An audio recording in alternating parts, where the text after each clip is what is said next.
So we're going to get started here. Vaheguru Ji Ka Khalsa, Vaheguru Ji Ki Fateh. So we've been discussing the first three, and we made our way into the fourth body last week of Asa Ki Var, which, as I have articulated, is the clash of desires. The desires that each of us have in life and we are struggling with. So, going through it, this is the flow of the Paurhiyan.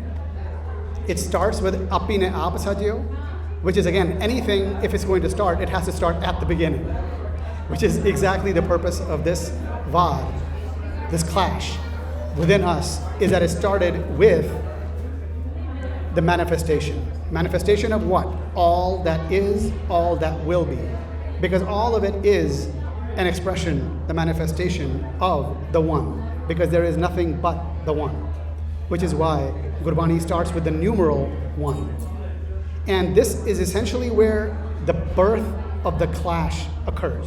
Because when there is nothing but the One, then the One manifests itself to experience, and it does so because it wishes to experience zestfully, with great feeling, which is why we feel in our lives.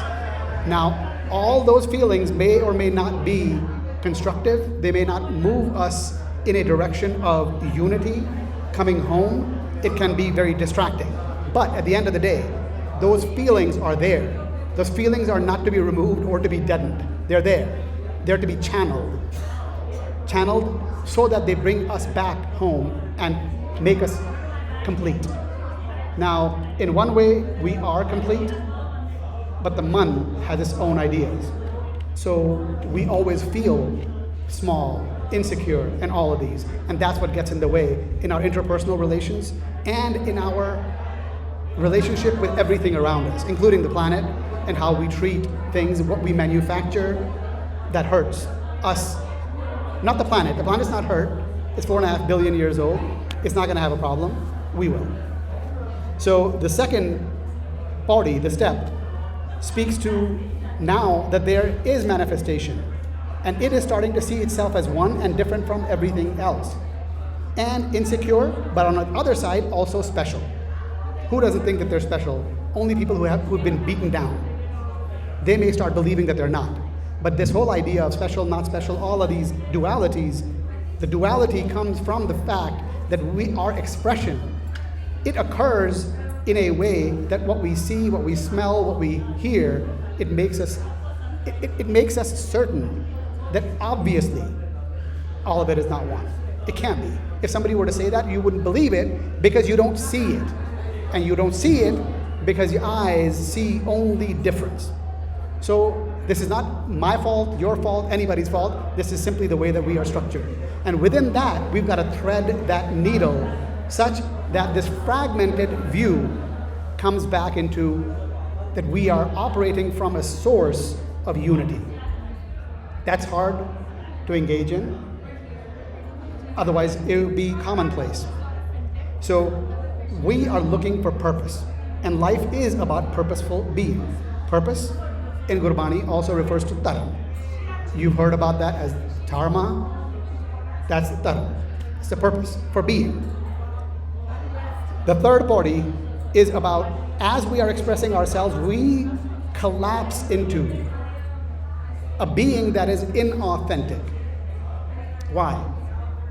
All these words are very commonplace in the world, but most people use them incorrectly because they think that authenticity and inauthenticity has to do with whatever they are thinking. My thoughts are not what's going to make it authentic or inauthentic. It's what am I connected with? It's the source of what gives me my being. That's what makes it authentic or inauthentic. And if that source is not of oneness, it is inauthentic. It is not true to what is Sach, which does not change. As per Gurbani, that's the only thing that is Sach, right? Which does not change. So we are rooted within our identity. That obviously includes not just the physical form, but also our ideas. And in this sphere, it's about religious identity. It's all types of identity because we, within language, within clothes, within whatever, however we dress up, we root ourself. If you ask who you are, people will give a name that was given to them by someone else, right? And then they'll go on to their family, where they're from, where the origin is. And there's all of these connections, which rather than being connections, actually become bondage. And now we can't be free and express ourselves because we are caught within the bonds of the identity. And these are bandhana. And in Gurbani, it tells us, bandhana to mukt hona, which is to be free from these bonds. That's very hard to do. Because everyone, everything, every single thing around us wants us to connect and acknowledge them. Parents will say, what do you mean? You're ours. But even others outside of Gurbani have obviously seen that the children are not ours. They may come through us, but they are not of us. We ourselves are of a source. And that's the recognition that we need to get. And then a freedom is available to everyone. And then I don't have to feel like if my children are not on the path that I would like them to be on, that somehow it's a definition, it defines my failure, that I am a failure. Because that's why we get upset, right? At our children or at people that we care about, is that defines me. That's something I struggle with. Is that someone else's being defines me, and it doesn't. That's the key to remember. It leads to a lot of struggle in life when we are in the space of being defined by others. So the fourth party, this is sort of it's a lot. So I'll just quickly go over, because we're actually going to go over each piece of this anyway. This is just together, and it's available on the website as well. So the essence, the tat, is about the deeper burden that we are lost in misapprehension. Misapprehension is, to apprehend is to catch something. We are not catching it. As in, the world is a way. I go by what I see, what I hear, all those, so I'm not catching it. I'm misapprehending it. And I base my life and my feelings and how I should feel, because there's that too, is what I should do, what I should not do, what I should feel, what I should not feel. But I'm misapprehending the whole game. And that's part of the problem, and that leads to suffering. And because there isn't an effort that is oriented towards oneness, and the structure is missing. And we also don't see what is. So what that does is, broken from oneness, how do I get back to oneness? Because being broken from oneness is also a conception. It's not real. Like, you guys see that, right? It cannot be real, because we are always within the one, of the one. It's like a drop, cannot be separated from the ocean. You know, in the worldly idea, we could say that the wave forms and it'll toss up a few drops, so you feel it's separate. But that's just because that's an example we're looking at. We exist, we breathe, everything is within the one. Yet, we suspect it. We think it's an idea. We think we need to believe it. And there are a lot more ideas out there, so why believe this one? Let me try something else. It's not about ideas. It's really about what is. And dealing with what is, I can deal with my life and who I am being, and be accountable to who I am being. So this is about getting wisdom. And this is something that I think a few weeks ago when you were here, we alluded to that. What is gyan? Wisdom. What is gyan?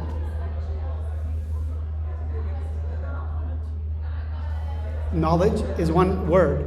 Gurbani actually lets us learn the contextual meaning every time a word is used.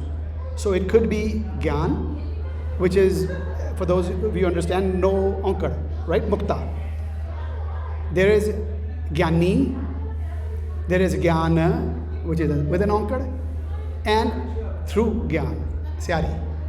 So all of these words connote something different. But it's not knowledge. Because knowledge on the scale of from datum to data, to information, to knowledge, to experience, to wisdom and mastery, that's a pretty long, vast difference in between that. And knowledge is very low, because knowledge is sort of like, yeah, I heard something, I don't even know what it is. Like a doctor who's only, doctor as in like somebody who gets out of medical school, hasn't actually even practiced on a patient, they may have heard things, but they have no clue what it is. Because doctors, what do? They practice on us, right? Really, because not everything works.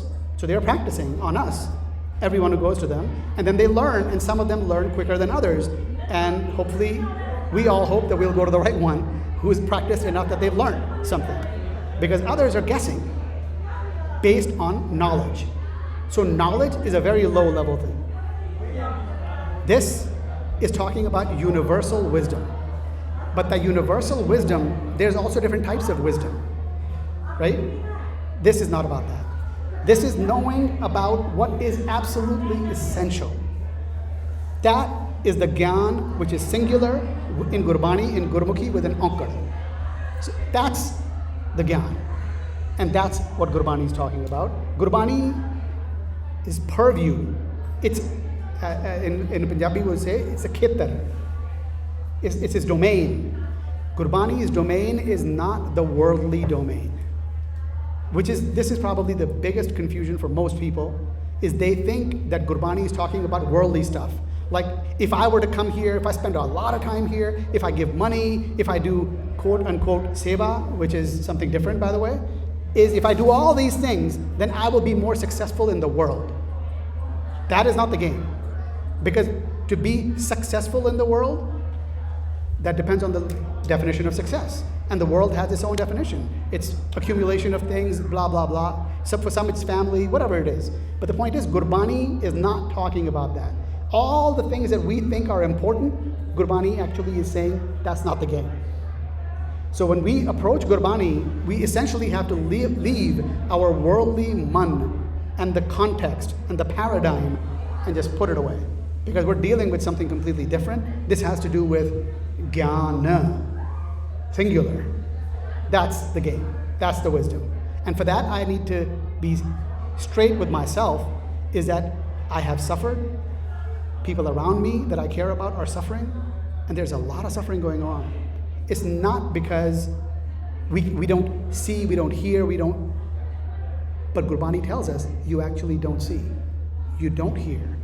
All of these things that we think are obvious to us are not that obvious.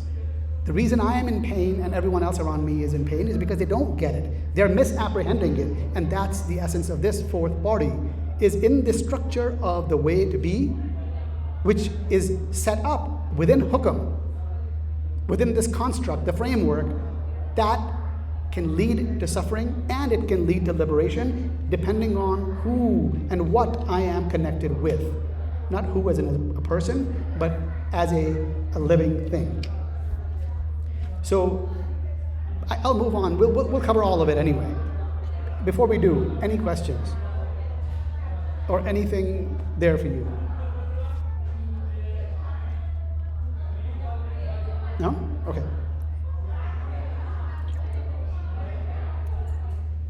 So this is about the first. Actually, one second. I can't see my whole screen.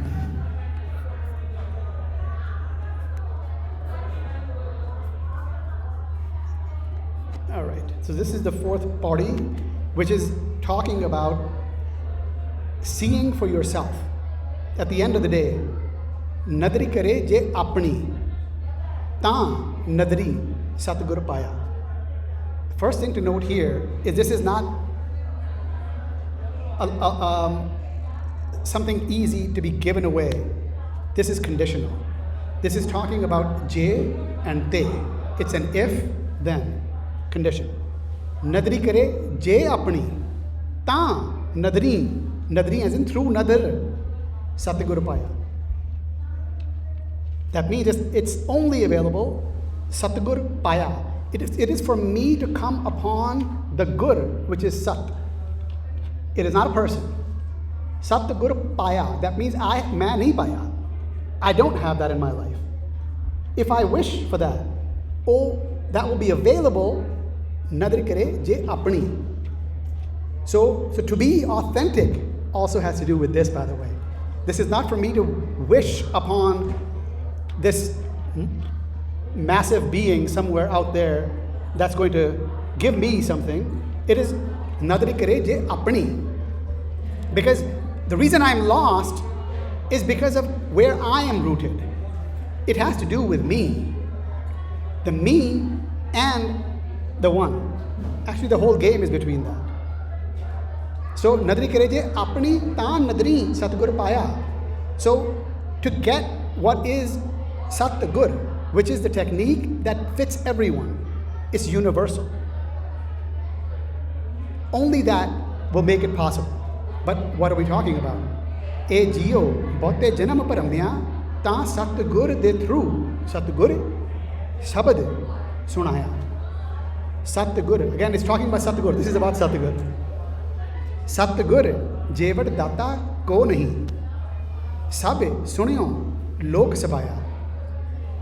Satgur milaya sach paya जिन्हीं विच्चों आप गवाया जिन्हें सच्चों सच बुझाया. Actually, this is one of the most powerful, most compact, and it really talks about everything that we've been discussing. Is why are there problems? There will be a couple of concepts that come in here. जिन्हीं विच्चों आप गवाया. हुन आप नदरी करे जे अपनी. Or we had आप. And now it is Satgur milaya sach paya jini vichon aap gavaya. But this aap has an ankar. Jini vichon aap gavaya. Singular. So which aap is this talking about? It's my personal aap. Jini vichon aap gavaya. So if I can forsake my dependence upon and rootedness within the sense of I am, then Satgur milaya sach paya. Only those, jini, again conditional, vichon aap gavaya. There's a lot of conditions. A lot of times people like to believe that, oh, everything is just available. No. Everything depends upon the choices and where I am rooted and the paradigm within which I live. So, Satgur jevar data ko nahi. That means I look everywhere. I'm reading books, I'm going to places, I'm asking people. But Satgur jevar datta ko nahi. Now this datta is not a person. Satgur is not, it may be a person because it could, the Satgur may come out of anyone, it may come out of you. But you are not Satgur. Because I could expound something which is Sat and in the next moment act like an idiot. That does not make me Satgur the entire time I exist. But the Satgur may come through anywhere. But the point is Satgur jevar datta ko nahi. Because nothing can be compared to that, because it is Sat. Otherwise, it's my opinion, your opinion. We can measure opinions with each other. Doesn't mean anything. So this is about a burden that we are misapprehending, and it's because of my desires. It's because of what I want. I want something to be true. I want it to be true so much that I'm willing to pretend I don't see what's there. So what's the problem? Here, there's a bunch of problems. That I think the things that are compulsion for me are actually my freedom. By the way, the nirpao, the pao, generally people will talk about that as fear. How I see it, it's about compulsion. The one has no compulsion. But we exist within compulsions. My own ideas, my family, everything that's going on. I don't have freedom. I'm not free to act because there are things that are compelling me. I feel compelled. I'm not saying that they are actually compelling me. Let me take a step back. I feel compelled. Well, there's no freedom if I'm compelled. Gurbani talks about nirmal pau. Nirmal is without mal, which is without mal, and mal is maya. So the thing that is free from maya, that kind of a compulsion. Everything I know is maya. Everything I see is maya. And maya is essentially a filter. The world is. But the filter obscures things for me. It makes things misshapen. It's as though I'm looking through a glass and the glass is dirty. Everything I see is going to appear misshapen. Doesn't mean that it is misshapen. But that's what I see because it's dirty. And that's the mal. These are terminology that some of us are familiar with. And it's about the depth, the work that I do, the work and toil that I put in, it becomes a performance. And what do I mean by performance? We're play acting for each other. It's about image management. Like people view me a certain way, so now I need to act a certain way. Guess what? Freedom? Forget about freedom. That's compulsion. And I'm not saying that I feel like being a jerk and now I'm being nice because people see me as nice. Let's not make it so small. This is really about I am not acting because I am not connected to something large. I don't have a belongingness to that. It's from a distance. That's why it's performance. Like we will come here and we will talk about Ardas, and people are literally asking Guru Granth Sahib. That's the Ardas. Insane. Because if you read Gurbani, Gurbani will tell you, "E akhar khir jahenge, oe akhar inme nahi." What makes up what we say that's the Shabad Guru. That's not Shabad Guru. That's Guru ka Shabad. E akhar that make this language, that make up books, are destructible. They will fall apart. But oe akhar, the ones these are pointing to, those are not within this. They're actually pointing to something, which is always. That doesn't make the book always, it doesn't make us always, it doesn't make the damn world always, because it will not be always. And that's to recognize reality. Our Ardas is to the permission, to the one. And really, it's not about me and you. I cannot engage in Ardas for you, because this is Ardas the Arz. You know what you need. You know your pain. You feel your pain every day. Your Ardas is the most powerful thing because you commune with the one. No one can do it on your behalf. No one is better or higher than you in order to really deal with what is. And the what is always available. The one is always available. And here's the other thing. This wisdom, if I'm connected to that, it is not a possession. That comes back to, like, it is not me. The Banda is not the Satguru. It's never a possession. It's not a degree that I went to school, spent so many years, practiced, so now I have the title that we like to walk around with, that I'm a doctor, I'm an LLM, and I'm a whatever. This actually, if I am connected to those things, that tells me that I am misapprehending reality. That stuff may work in the world, day to day. Hi, I am this. I went to school here. Let me impress you, right? Ivy Leagues. So, must be better, must know something better. But in life, may not. And that's kind of the tat, the essence of this party. And by the way, this party is the first unit. From the first to the fourth is a unit. And that talks about the birth of the clash and leading to the misapprehension. That's the very first pretty strong unit that's created. This is again available there, so you can always go there and look, like the words that I am putting up. Is it showing up for you guys? No, I'm just still stuck on Mother Courage happening. Like, who is that happening? I think if you can open that up. Like, I know in one sense, I'm doing another on myself to allow me the freedom to be a certain way.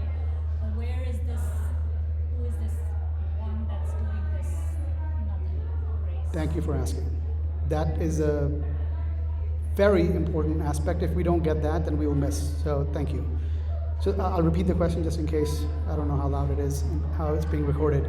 Is what is this Apni? Who is this one that we'll be seeing? And this refers to what we were talking about, is that people like to see that the one is some being out there, some large, guy with a long beard that kind of looks like this. That guy out there in the clouds. I am the one suffering. Let's strip it from its spiritual context. In life, you're sick. You're sick because the body is not in balance. It's out of balance. How will you get better? Taking certain remedies or resting or whatever. That's the action. But even before that, you have to recognize that you are sick, right? I mean, any of us have we ever gone longer periods suffering, and not taking any action? I have. It's just ignoring, right? And it gets worse. Sometimes pain seems to go away, but it gets worse sometimes. I need to recognize that something's happening. What is recognition? Cognition is to see, right? Recognition is to remind myself that I'm seeing. So I need to recognize that I'm in pain. So who's seeing? Me. Now I'm going to go looking for a solution, which may be various doctors who will practice upon me and various medication that you will kindly bring, right? All of that requires my participation. Guess what? And you know very well that there's also placebo effects and so forth. The mun is very powerful. Sometimes it can get better, where certain medications will not impact a certain number of the population. Others will have an impact, thinking they got the medication. But their participation is crucial. So nadri kare je apni. See, without the participation of the I, it's not going to work. Because if I am participating without being there, then what is that? It's kind of like a belief or the borrowed stuff. It's the performance. I'm doing it so people will see me a certain way. I'm doing it so my parents will think I'm complying. I'm doing it so people in my religious community think that I am complying to whatever it is that everyone agrees with.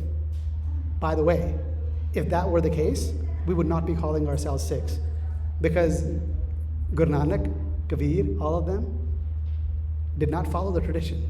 They actually challenged traditions. So if we were to listen, even in Ardas today, I'm sorry, I'm going back, because these are like tangible things. And it doesn't just happen here, it happens everywhere, is people will say, Mata pita da agyakari banai, bachyan, right? That may the children accord with whatever the parents' wishes are. That is antithetical to freedom, and that is antithetical to reality. Because the parents could be deluded. Why would we ever wish upon anyone to follow the parents' wishes? How about each of us accord with the Sat of Gurbani? That would be universal. And it can help each of us be free, and it can also help us learn to have a bigger heart and not judge our children as harsh, as a reflection upon me.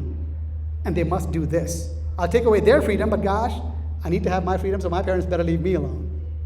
That's the selfishness, right? That's the harm. And it comes a little bit later. Does that help? Can any of you think of a different example for yourself where nadri kare je apni ta nadri satgur paya? Anyone? Okay. Unless you go and start, you don't have to even go and start lifting weights. You just go there, feel it out until you go there, put yourself in a position to actually even start trying. Nothing would happen. So, gym is not something like that. Yes, yeah. Making it broader, like gym is also about health. Yeah. You know, it's not just about working out. You have to really change your whole life and the choices you make in life. And that has an impact upon your health. So these words, the reason these are up here is for the folks who understand Gurmukhi, is you can always trace back as to what words and which parts of the sentence is where these words are and concepts are extracted from. Obviously, these extractions are through me. These are not from a book. These are not borrowed knowledge. So, we'll come back to this. So, the first shlok, which is the preamble. Before I move on, any questions or anything there for you guys? Okay. So this talks about that there are certain rules and limits and a discipline, frankly, whether it's health going of my body, or it's medication, or whatever it is that I'm dealing with, it's a discipline. Take this pill 2 times a day for a week. That's my discipline. Because if I don't take that, it can counter, right? Certain I'm not going to go into your field. Both of you are sitting here. And I still have to ask which one is ibuprofen? Yeah. So please forgive me. So the natural law, it shapes all types of movements. And what exactly does that mean? Is that sort of this asa, the desire, it turns our movement, and what do I mean by movement? It's volition, it's engaging in something. That engagement, many people walk the path and other people don't walk the path. Some people start on the path and don't walk it. Why? Because to them, that movement is a burden. Because it's not really coming from within. They're doing it to please someone. They're doing it to look good. They're trying to do it because it's the right thing to do. But they don't get that it's not about the doing, it's your being. If the being is in that space, I will engage in all those things. It's not a burden. It's life. It gives me life. It feeds me in order to be engaged in that. So that's the flow. And anxiety, which is sort of coming from the bottom there, is that it's the cost that we feel when I'm living from something that is insecure. It's a lack. Like it's not enough. I am not enough. You are not enough. This is not enough. That is not enough. And it's anxiety because I need to have something. Something's missing. It's the proverbial hole in me that I'm trying to fill with things and people and love. And what is love? Mostly for people, it's physical. I'm trying to fill this hole just for that hole. And it's not going to get filled because it's a bottomless pit. There is no end. It's the pukhyampo kanautri je banna puryan pahar. By starving myself or fasting, which is actually a good thing if one does in a certain way and for certain reasons, it never ends. It cannot end the hunger that I have within me to fill that hole, which is that I'm not whole. And that's the whole point, is that I'm not whole. Gurbani calls that dal. Dal is a seed that is broken. It's split. It's not going to grow. So that's kind of how it works. But unlike a seed, we could be whole because it's a conception in how I am being. It's a space. So it is available for me. So discipline can refine a person. It can help me get onto something. It can restrain certain impulses that I have. It can also strengthen my will because that's how we improve. Like physical activity, some people make it to the Olympics, others maybe at a high school level. What's the difference? Discipline, willpower. When you're in pain, someone will stop and the other will not stop because something is driving them. It's that. So these are all things that can move us forward, but these are not freedom. That's the other thing. All these good, useful things in life are not freedom per se, because I'm not doing it for the purpose that I will be somehow free. I do it because I love it. That's the only way that it can give me the reward, which is intrinsic and constantly keeps giving me rewards. Because Naam, its results are endless. It's not like a bottle of water that after I drink it, the 16 ounces is gone. This keeps giving. And that's the difference. Because it's intrinsic. It's internal. It's not external. So the deeper release that we are talking about here is not about managing my false self, but it's really losing myself within the whole. The only way is for that boom, the drop, to be in the ocean, and then it's a part of the ocean, and it gets it, that it's a part of the ocean. But the boom doesn't go in the ocean and say, can my form remain? But everything about us and all types of religions, if you notice, they are all trying for somehow the identity to remain. Why should a body not be burnt? Why should it be dug up and put in the ground? Because someday someone will come and resurrect it. Why? So I can rest easy that somehow my idea of me will be resurrected. Because the all-powerful can't manage otherwise. But that's what I'm going to believe, because it's all about identity. And this is dealing with reality that is not about my identity. It's about actually me losing my identity within it, living that way. So that's the key insight, is that the discipline may restrain this false self, but it cannot dissolve it. And it's only in immersion where the game lies. That's the first shlok or preamble. And this is just another way of saying the same thing. The next one, which is and this is all about Paha, by the way. Paha vich pavan vaha sadvao. You guys are familiar, right? Paha. And again, that's the juxtaposition was Paha and Pao, right? And Nirmal Pao. So how is it to be Nirpao without Pao? But yet this is talking about Paha. So if you notice, everything, the air, the water, everything is within Paha. So if we think it's fear, do you think everything is operating within fear? No, it does not apply. That meaning doesn't make sense. But the air, the water, everything is flowing within some level of constraints, gravitational or otherwise, right? Why does it rain? There's pretty good reason why it rains. It's not just because I'm dancing and hoping for rain, right? It rains because certain conditions have to come together. Warm air, cool air, so forth. There's an interaction that happens within the way that the world is structured. And that's when it happens. And that's the constraint. That's kind of like the discipline. And these are the rules within which we are engaged. So, all the rivers. Now, Vegar is Verozgar. It is not getting payment for it. Agni does its job. It's fire. But fire is what? If you don't just think about these as outside words. These are all words within us. What is Agni? It's energy. I can't operate without energy. I can't exist without energy. Everything the entire universe is about energy. So this is really, as much as it is external, it is internal. So the meanings that we need to derive are to have these be applicable to life, to me. And this is Vegar.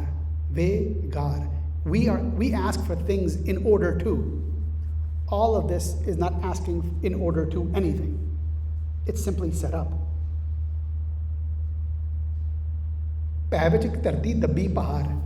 So our way down. Can you see your own life in this? Because I see my life in every one of these statements. Which pahad, which weight am I operating under? The compulsion. Again, it's all about compulsion. I'm operating under pahad. And that's also where anxiety comes from. My goodness, if I do this, if I do that, will I be successful? How will people see me? It comes back to that. How will people see me? Would I see myself in a certain way? Am I going to look down upon myself? This and that. So these are the sir pahar, and Raja Dharam Dwar. It is about the purpose, leading me to the opening, the Dwar. The Dharam can lead me to the opening. It's not just someone judging me. I hope you guys see, it's a twist upon, because it's poetic verse. Don't strangle yourself within the interpretations that the tradition has imposed. This is not a person sitting there writing some things about me. There is no person writing any damn thing, because there is only one. So this purpose actually opens the door. Raja Dharam Dwar. Siddh Buddh Surnath. Pavich Adane Akash. It's about Siddh Buddh Surnath. This is about mastery. Why are people engaged in all the things that they engaged in? It was for mastery. It could have been for the yogis or the Siddh. By the way, Yogi, the Jog Mat, had a lot in common with the approach in Sikhi. Because they did have certain expressions, danda, waliyan in the gun, and all of those things. But don't we? So what I'm saying is, like, don't put ourselves or the idea of Sikhs, because this is not Sikhs. This is just tradition. Sikhi is in Bani. Sikhi is not necessarily this. This is just an expression in the world.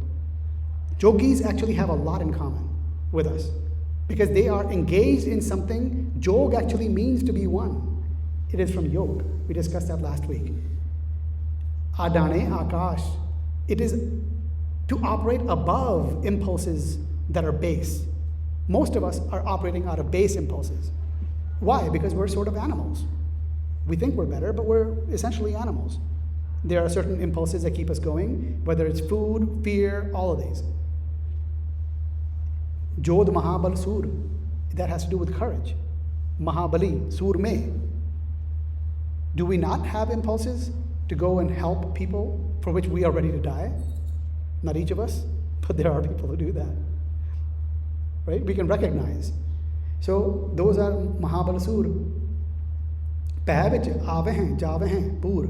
Everyone and everything is coming within Peh and going. It's all within Peh.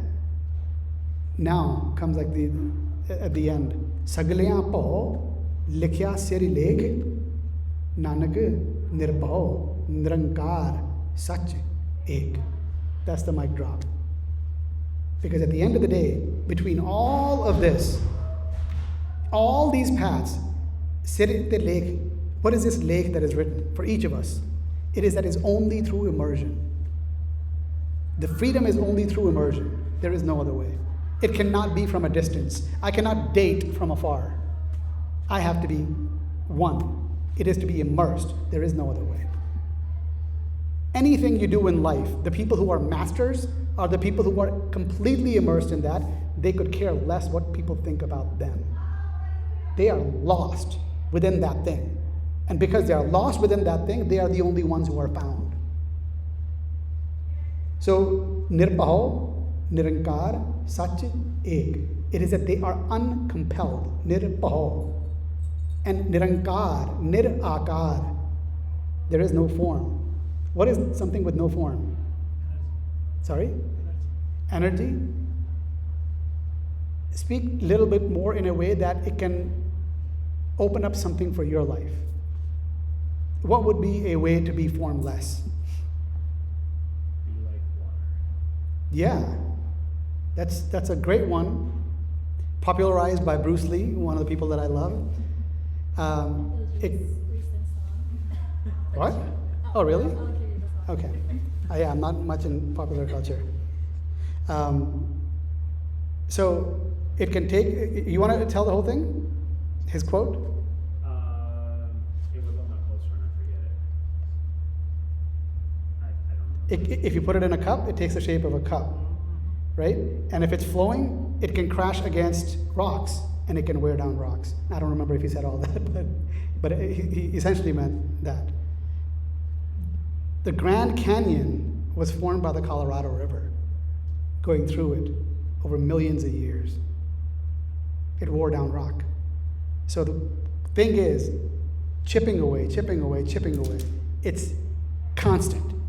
It's full. It's not a, well, I feel like it, I don't feel like it kind of a thing. Today I woke up on this side of the bed, so it's not going to work. It's nirpao, nirankar. So this nirankar, I'll give you a distinction for nirankar, which is very powerful in my life. Is it more like discipline for yourself, but not for anybody else? Because that's kind of how I see it with like water cutting through a rock. Because it's always going to do that. It's been doing that for millions of years, at least in the Grand Canyon. So I'm thinking like maybe when you're constantly doing what you need to do for yourself, like just focusing on stuff that you need to do, at least for yourself before you even help anybody, is just discipline. And you have to do it consistently, because if you don't, it's just going to be all. Yeah. I think you said a lot of things that can be very helpful. Do you mind if I make some suggestions that can change the way that we view it? First of all, it's not about doing. The doing comes from somewhere. And you also mentioned that I have to. I don't have to. Because if it were have to, it would be compulsion. But if you are free, you don't have to. You choose it, right? Yeah. You're free. Only a free person can choose. And a free person can choose to give themselves up to something bigger. And then the I am is lost within that bigger thing. Will that make, do you see something there? Yeah, I kind of see it. Also, if you think about this in a different way, nirpaho, nirankar. Nirankar is without form. What is without form? Like, what if I am nothing? That actually happens to be the truth. But what if I am nothing? What can I be? Anything. Or what? Absolutely anything is possible to one who is nothing. But if I am something, then what can I be? That one thing. I'm that thing, right? I'm smart. Most of us grew up with something, some self-definition. We were told generally by our parents or people around us, you know, this person is smart, this person is a fool, this person is dead. And I grow up thinking I am that thing. And then I'm fighting is the anxiety about, am I playing this thing right? Are people going to see me this way? And that's what we grow up. And children, as we were, and children to come in this world, is they have to deal with all the same things. Is definition of self, approval, disapproval, and it has an impact. But all of that is about constraint and peh. It's not about freedom. So this is about nirpao, nirankar, sach, ek. It's about wholeness. And that is possible through possibility. That's the nirankar. No form is possibility. All possibility is within nirankar. But if I am, then my possibilities, I've just closed the book. I am this. Which is why when people say, can you define a Sikh? It's a very silly thing, you know, because we always like definitions. And then people are like, well, the Rat Maryada says this, that, and people will quote things like we want to. This is what it is. And what we've written there, and people recite, if you really take it apart, it falls apart. Because most things fall apart, they're tradition based.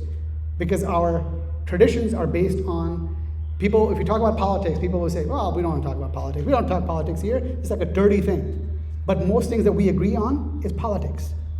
Because that's what it is. Politics is people coming together with divergent opinions and saying, okay, we're going to agree to this.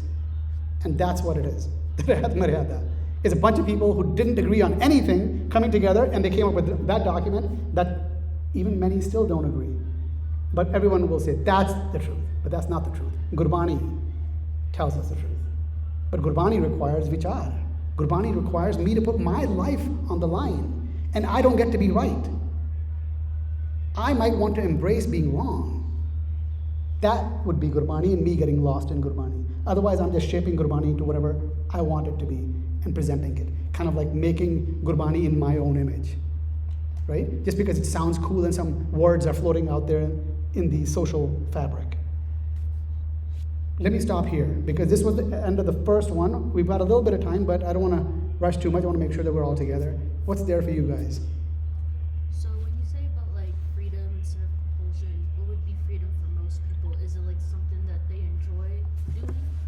Because it's not, you're not really obligated to do it, but it's something that you enjoy. Would that be more akin to freedom instead of like discipline? Because discipline kind of infers that you have to do it, but then you do something else.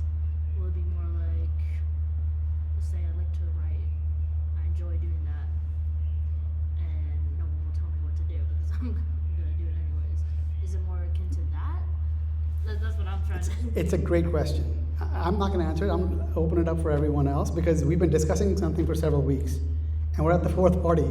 That's a very important question.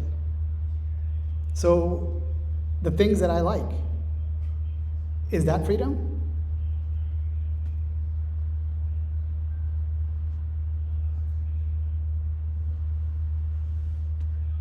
The things that you like,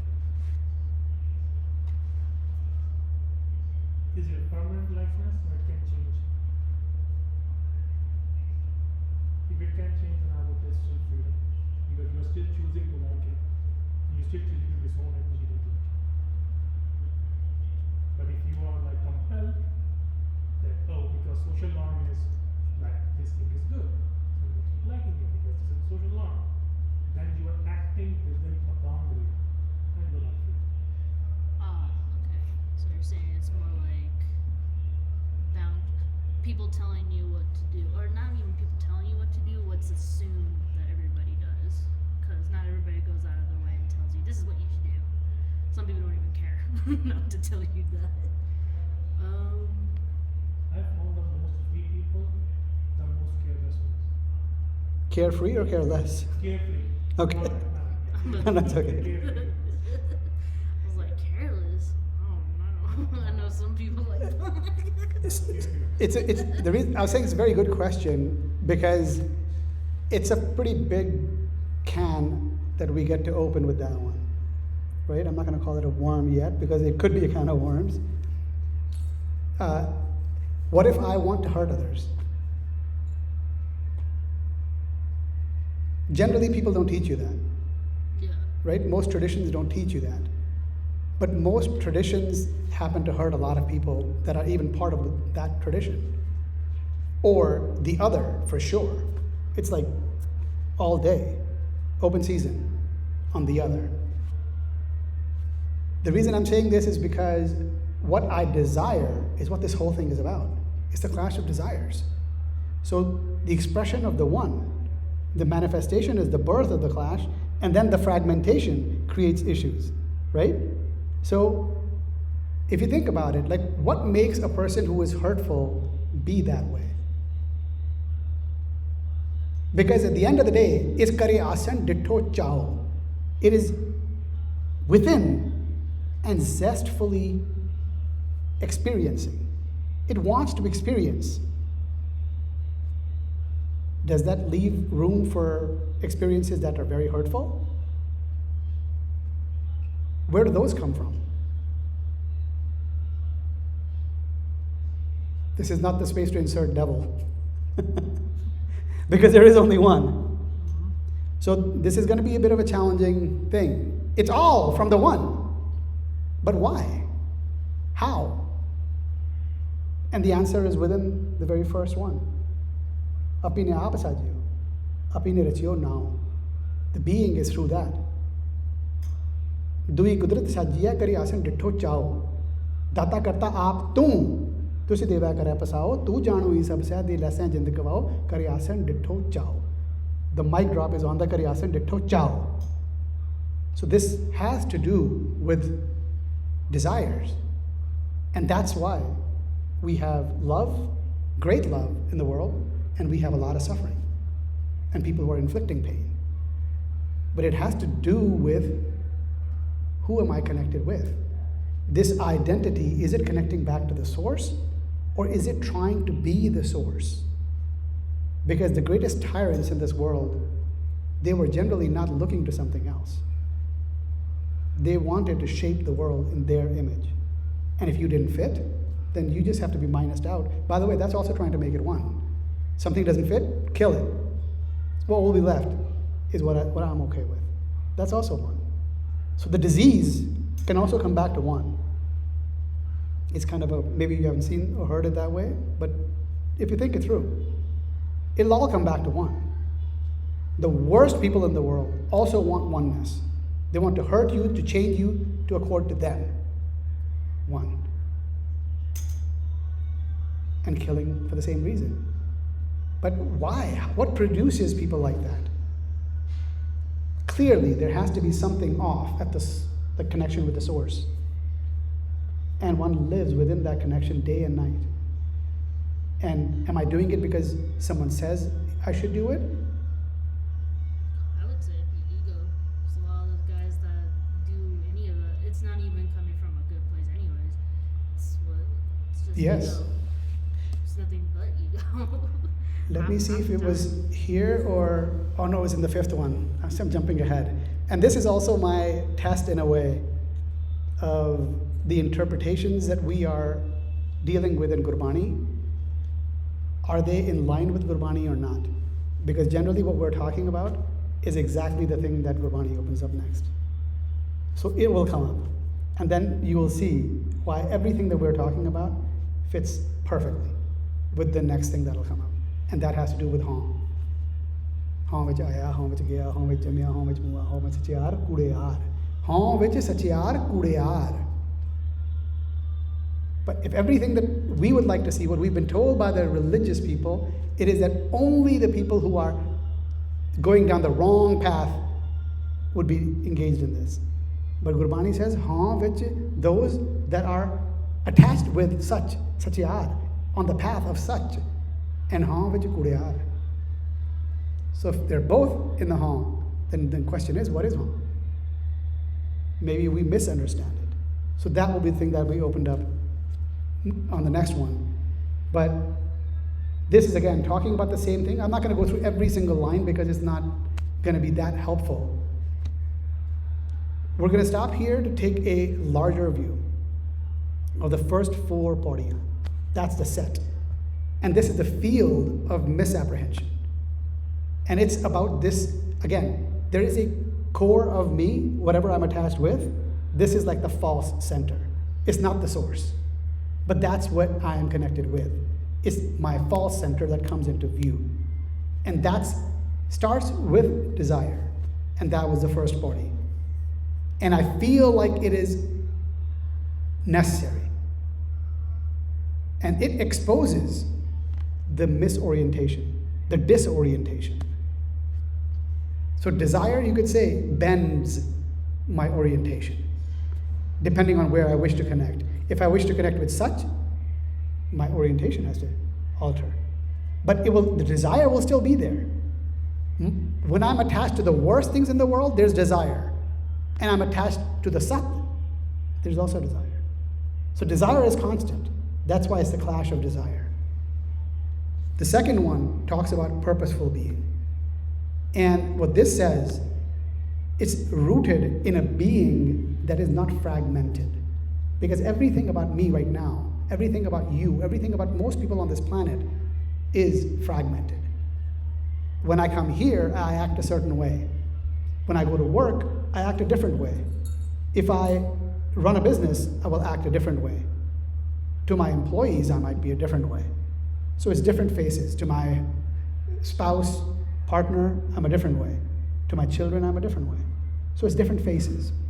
It's not real. Third one talks about this embodied weight. And that has to do with the experience. I think that's what being is. It's not.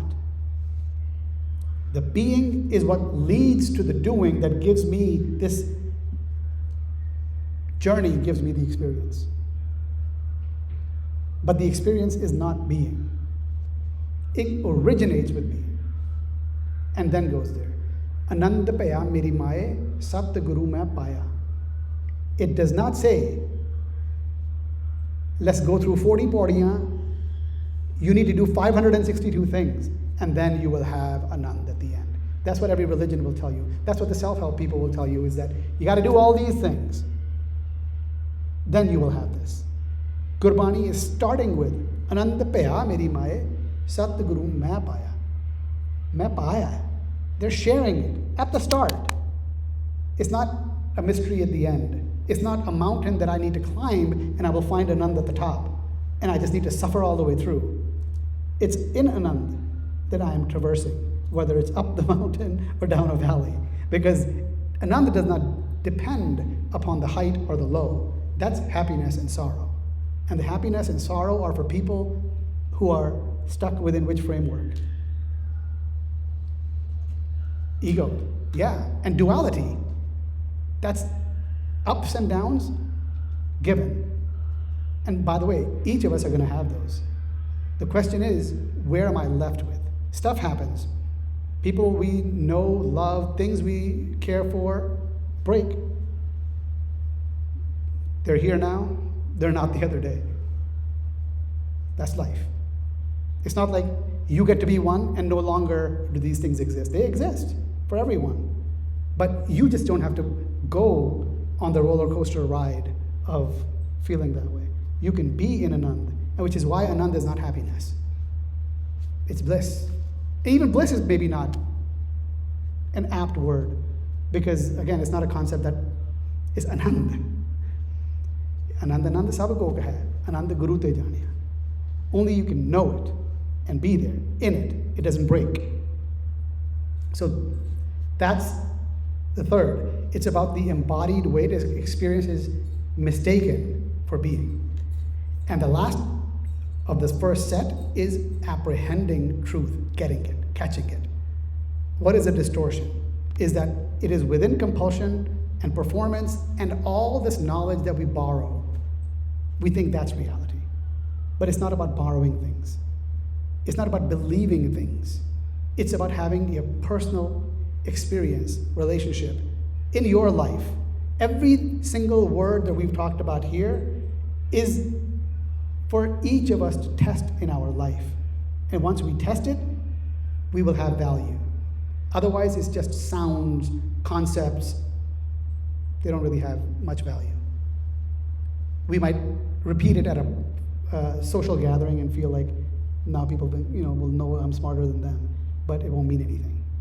Because it's in life they show up. And it's how I treat people that they will show up. So what is the sourced opening in this? Is that the truth is not a possession. Being is not a possession. It is not a static thing. All things static are concepts. Nothing is static. In this entire universe, there is nothing that is static. Everything is moving. Everything is affected by entropy, right? Things break down. So everything is moving. Nothing is static. So then what is it about? Then it's about possibility, and it's about being in a space, and it's being immersed. And that's kind of like how love is.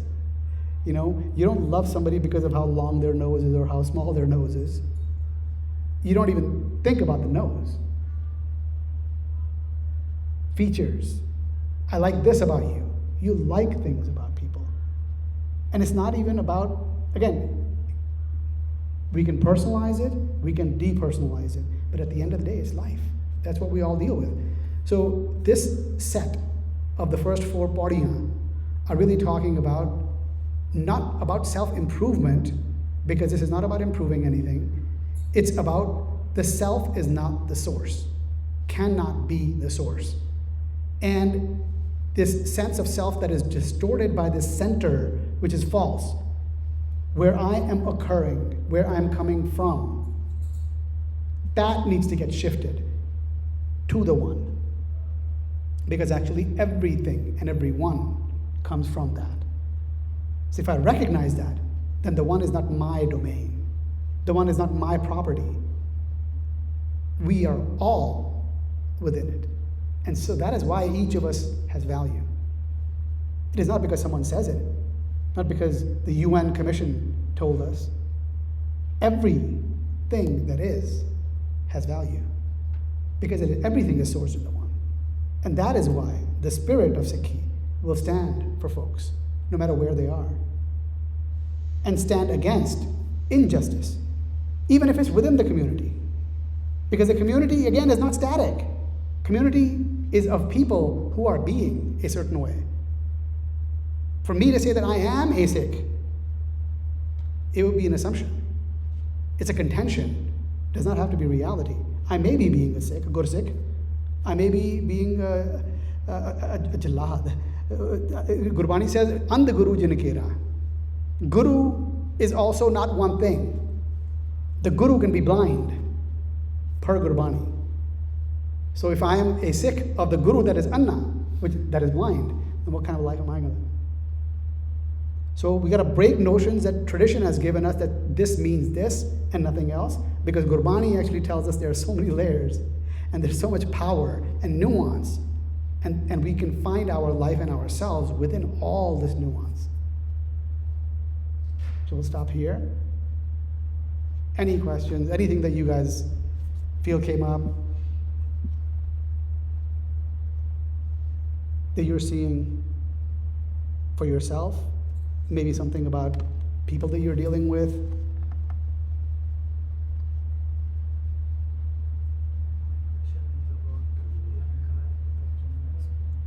Could you say that louder?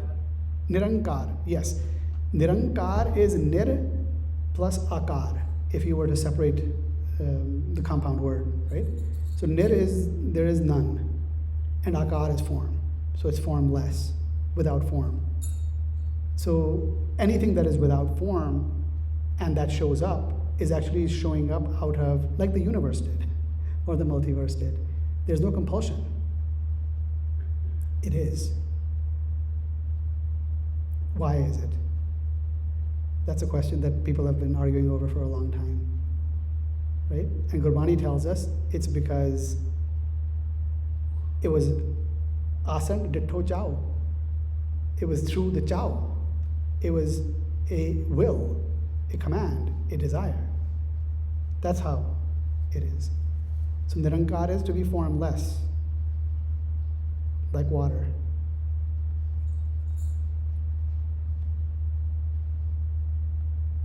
Anyone else? Do you guys see anything in that you wanna?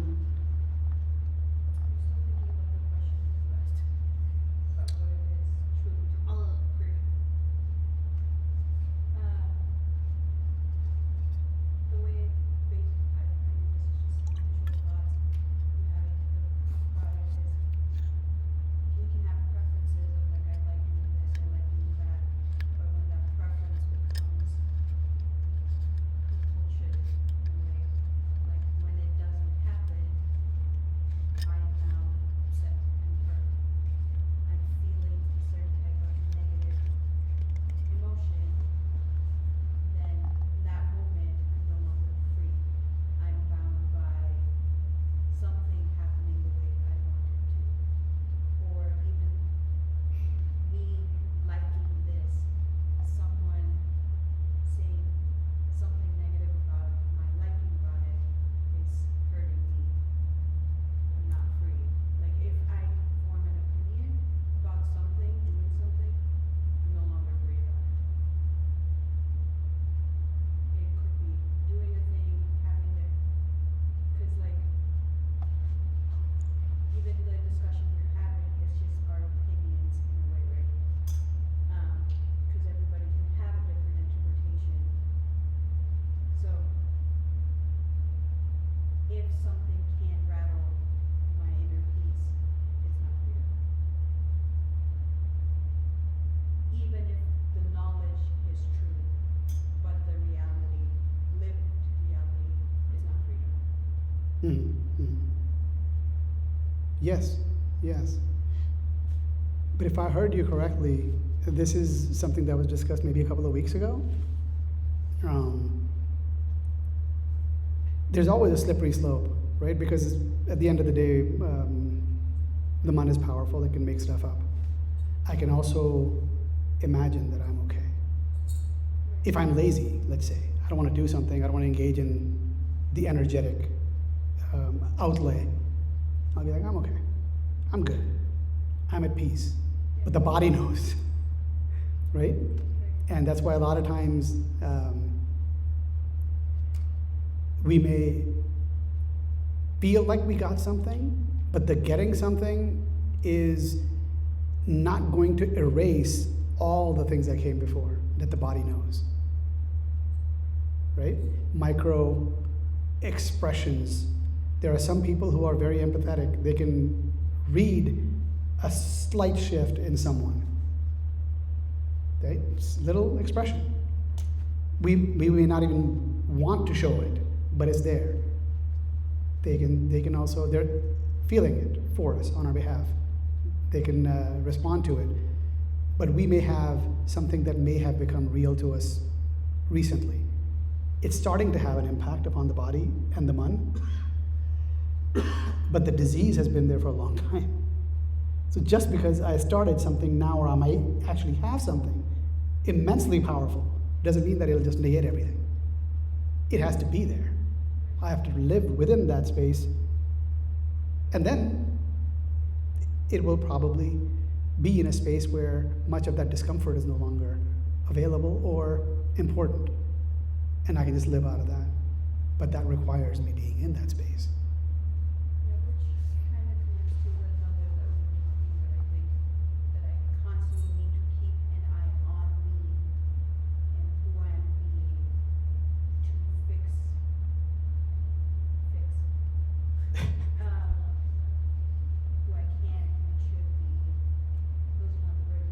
Those are all words about compulsion. Yes, but I mean, the idea of like, I need to keep an eye on me regardless of who else Yes. is around and not around. And then to find that truth, slowly using that discipline that still comes from compulsion, but using that discipline to come out of on the other side where I'm no longer compelled by anything because I have honed it in on the scale of being free. I'd like to play with that a little bit too. Could you expand that more so that we can connect that to authentic and inauthentic? So, I mean, when I'm still using discipline, it is me still trying to be someone, something, an idea, versus when I have learned what it feels like in small moments, in small instances of what it truly means to be connected, then I'm no longer acting or trying or no longer analyzing my reactions. That's just who I am at that point. Mm-hmm. Anybody else? Are you guys hearing anything that could be helpful? And thank you for that.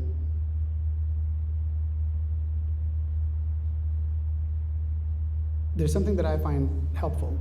I'll put that out there for you guys. You can play with it.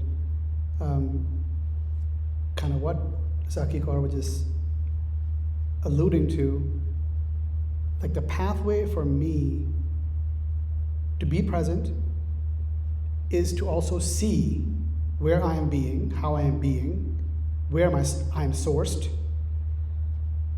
but it's always to be accountable. Because without accountability, nothing can work. Otherwise, it's performance, which is what we just went through, the first 4 Paurhi, that there is no compulsion. So if I'm accountable, what am I accountable to? Then what is the compulsion? Actually, it's just such, right? That's all authenticity and inauthenticity is. It's either something is true or it's not. It's not a value judgment against me, right? Like if there's a fake coin and a coin that's real, what's the difference? And we can like cut that many different ways. Let me rephrase that. In Jabbani, it talks about taksal. What is a taksal? I think we talked about it a few weeks ago. I thought you answered it. No? Taksal. Do you know what a taksal is? It's a mint. Where you mint coins, for instance. Yeah. So gold, there's many ratings of gold, right? 24 karat, 22 karat, 18 karat, 14 karat. What's the difference between 14 karat and 24 karat? Value is ascribed to it, but what's the difference in it? Purity. Yes. It's the purity that matters because something has more impurity within it. That actually is maybe a good frame to look at authentic and inauthentic. Authentic is pure, khalis, and in Gurbani, there's khalis se has been used once, not khalsa, right? So, and that has to do with what? The only reference to khalsa in Gurbani has to do with what? Does anybody remember the line? Something like Khalse, Jin, Prem, Bhagat. Hanji. Jan pahe khalse prem bhakti jihe jani. Jani is not money. Money is suni sunai gal. Somebody said something, okay, I believe you, I'll accept it. That doesn't mean anything. Jani, it is to get. It is to know yourself. No belief required. Suspend your belief. You must get it. It's yours. You experienced it. Your experience. Yes. Your own experience. But what? Prem, bhakti.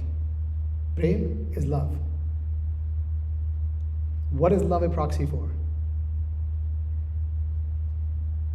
In this context that we're discussing it. Oneness. Love is literally oneness. Because if there isn't, it's not love. It's some other form of desire that is trying to have something, own something, this and that. But it's not love. Love is one. I can't be a separate thing for love to be present. It's just love. The I has to be gone. And the other I. It's like there's love present. That's it. So prem, bhakti. And bhakti has to do with love. It's to be fully committed, to be immersed. That's bhakti. So if one is engaged in that, that's janapaye khalse. They are the ones who get it, who've experienced it, live it. They are khalse. That's the mint. That's the authentic. Or it's inauthentic. Because if there's impurity, can't be. And that impurity is what? In this context, from Gurbani, use the word. We talked about it in the beginning of Vichara. What is the impurity? Sorry? I couldn't hear it. Jhoot. Jhoot comes from it. What is the source?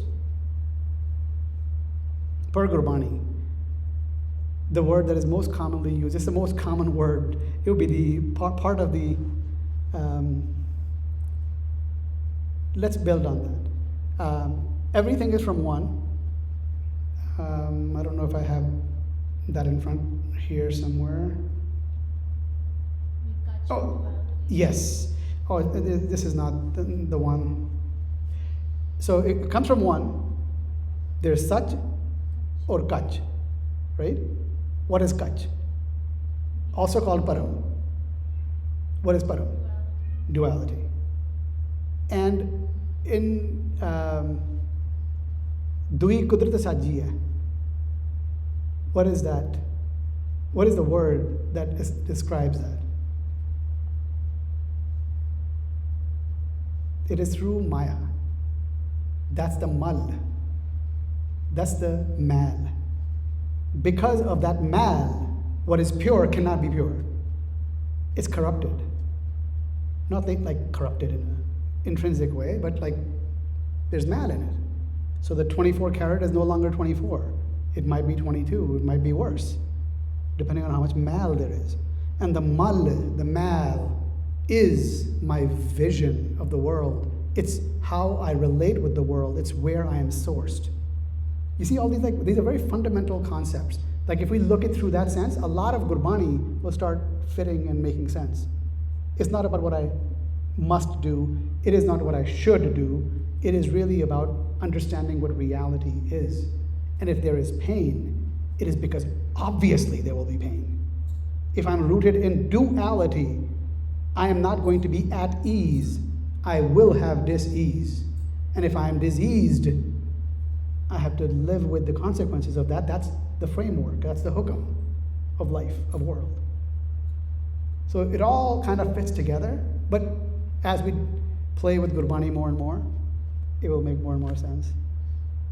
And hopefully we'll find freedom in life to act out of those distinctions.